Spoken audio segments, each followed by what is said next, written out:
Licensee responsibility for conduct of employees.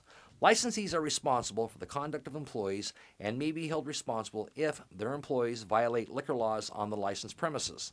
Licensees may be held accountable for the criminal acts of employees, even if the licensee instructed the employee not to engage in the criminal activity or was not aware of the criminal conduct.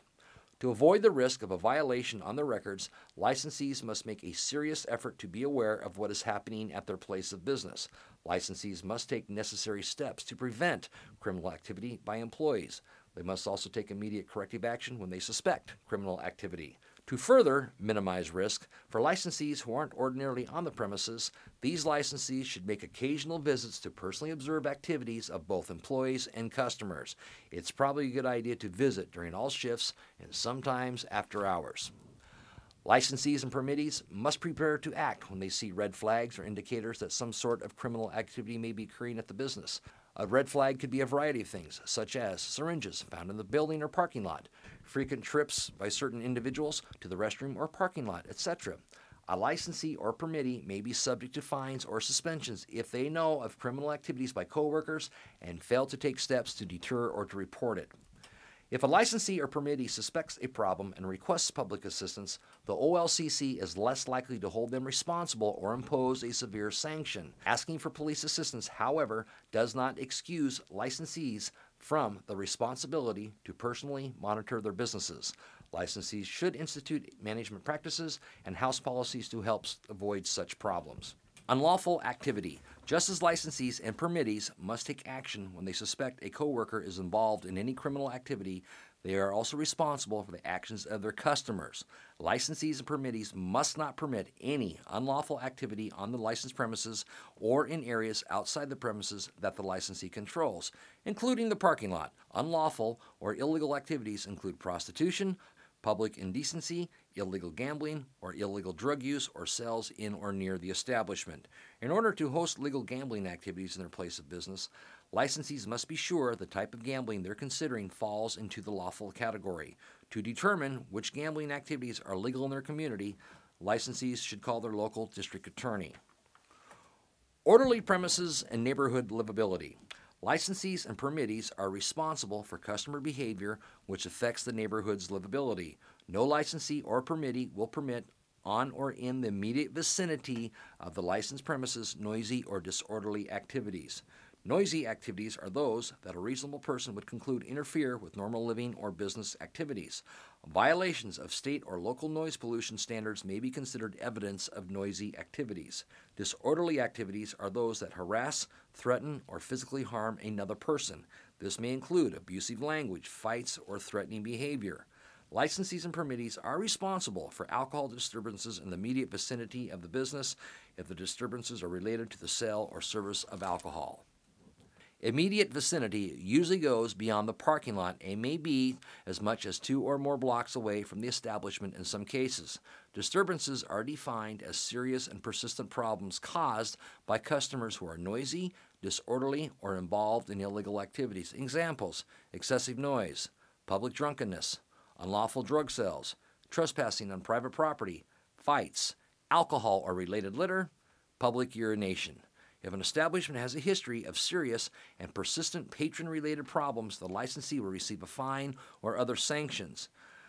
Remember, the majority of licensees and customers do not cause problems for neighbors. Some licensees have occasional problems. Most often, prompt attention and cooperative efforts with the OLCC can help prevent continuing disturbances or resolve problems to the mutual satisfaction of those involved. Certified security. Oregon law requires that individuals who function primarily as security personnel must be certified by the Oregon Department of Public Safety Standards and Training, the DPSST. A person may be subject to this requirement if their primary responsibility includes any one or combination of the following duties: observing and reporting unlawful activity, preventing theft or misappropriation of items of value, protecting individuals and property from harm or misappropriation, controlling access to a premises being protected. This included checking ID at the door, detaining or placing persons under arrest, or providing canine services to guard a premises or to detect unlawful substance or devices. OLCC inspectors, police, and other law enforcement officers, when they visit licensed premises, may issue citations to both the licensee and the employee for failure to have the necessary certification.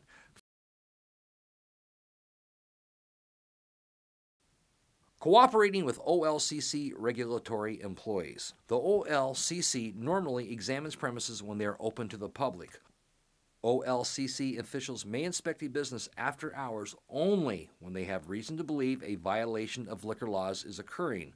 Licensees and permittees must not refuse to promptly admit an OLCC regulatory employee or a police officer when the officials identify themselves and ask to enter to conduct a reasonable search to ensure compliance with alcohol regulations.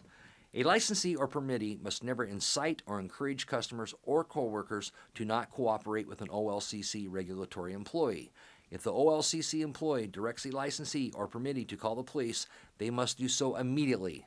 Also, no licensee or permittee must ever destroy, damage, alter, remove, or conceal potential evidence. They can never refuse to give an OLCC regulatory employee or police officers this evidence when the OLCC employee or officer lawfully requests it. Liquor as a prize. No licensee or permittee will give or permit any alcohol to be given as a prize, a premium, or consideration for any lottery, contest, game of chance or skill, or any other competition of any kind on the licensed premises. This law provides exceptions for charitable, nonprofit, religious, and fraternal organizations under certain circumstances. Prohibited drink promotions. Oregon law prohibits the following alcoholic drink promotions: all-you-can-drink offers, the sale of alcohol at a price per drink that is less than the licensee's cost for the alcohol, to any person paying a fixed buy-in price, entry fee, or cover charge, such as charging a cover fee and offering penny or nominally priced drinks. Operating or permitting games, contests, exhibitions, or competitions of any kind that involve the drinking of alcoholic beverages, for example, beer pong.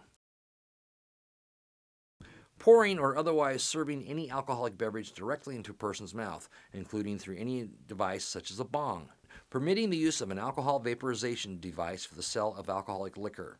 An alcohol vaporization device is any machine or process which mixes alcoholic beverages with oxygen or other gas to produce a vaporized product for consumption by inhalation.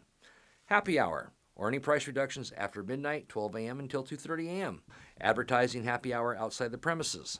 On-premise businesses may post signs referring to temporary price reductions on alcohol inside the business as long as the signs are not visible from the outside.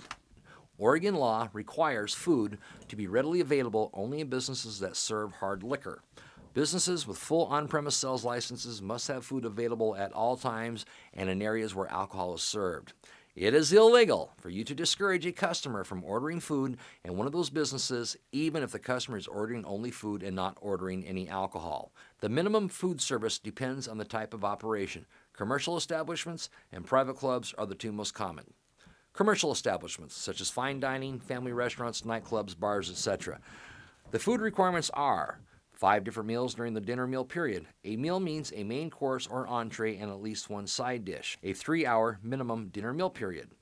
5 different substantial food items at all other times when alcohol is available. Examples include sandwiches, pizza, soup, sausages, dinner salads and entrees. Side dishes, appetizers, desserts, and snack items such as popcorn, peanuts, chips, and crackers do not qualify, and different sizes of the same item do not qualify as different items. Side note: if the business is not open after 5 p.m., it must offer 5 different regular meals during the required meal period, which must be at least 2 hours long.